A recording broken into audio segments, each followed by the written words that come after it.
I'm Chloe, and this is a video about how women's rights and freedoms have changed over the years. I'm going to give you 3 examples, and the first one is ancient Athens.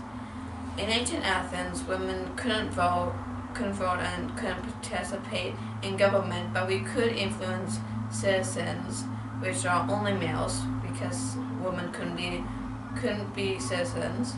We couldn't even go outside without a male. People thought that we had weak minds but strong emotions, which gave the idea that we needed a guardian at all ages. So we couldn't go outside without a male guardian. For most purchases in the agora, which is the market, we needed permission to buy most things, and we spent most of our time spinning, weaving, cooking, cleaning, or organizing slaves to do these jobs. We didn't get very much education, just about like the whole household education, stuff like that. And Athenian-born women and Medic women were different. Well, only difference was that Athenian-born women could own property and slaves. Well, Medics could probably own slaves but not own property, which divided the two classes. And we were seen as caregivers and house managers. Our place was that we were to give heirs to the next generation, and we usually married around 13 or 16. Our fathers arranged the marriages, and usually the husbands were much older, like maybe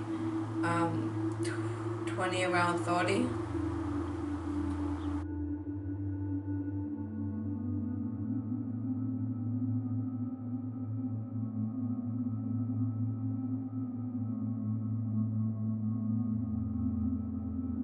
This is the Iroquois Confederacy.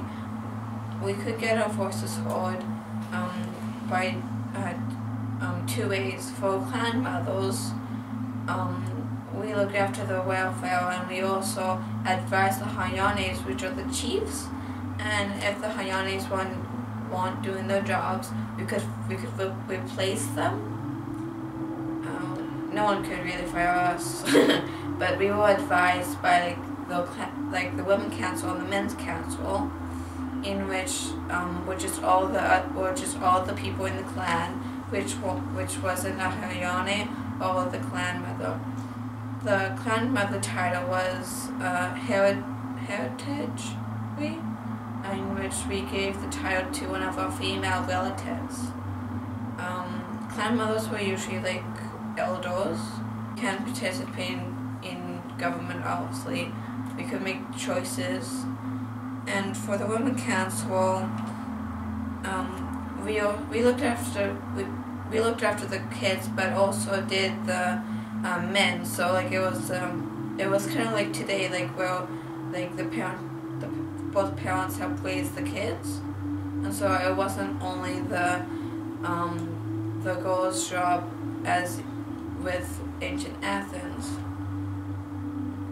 And in women council, it's just where all the girls meet and made a decision in like democracy and stuff like that.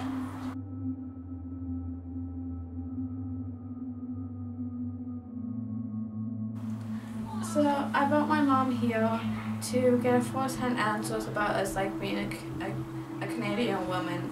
Can you tell us some things about what's it like, about rights and freedoms that we have? The rights and freedoms today for Canadian women are numerous, such things as gaining your own bank account at a very early age. Chloe herself can have an account if she wants one.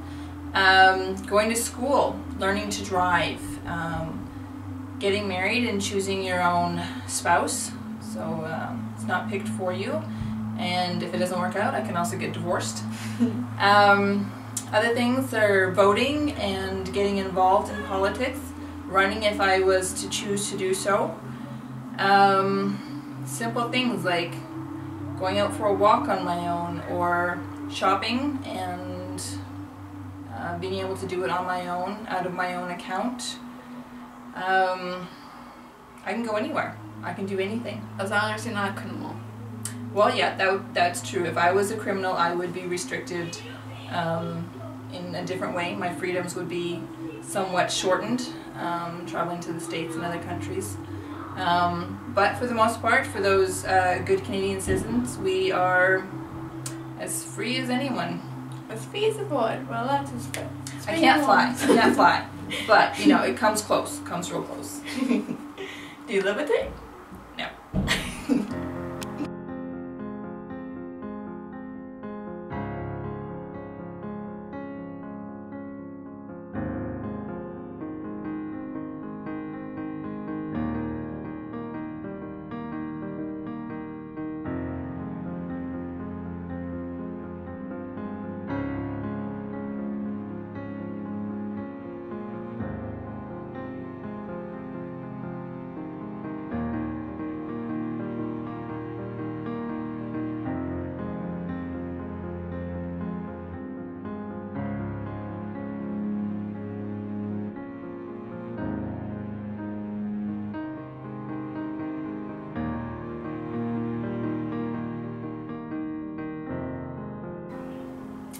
As modern women today, we have the responsibility of spreading our rights and freedoms not only amongst ourselves here, but also across the world and throughout the other countries.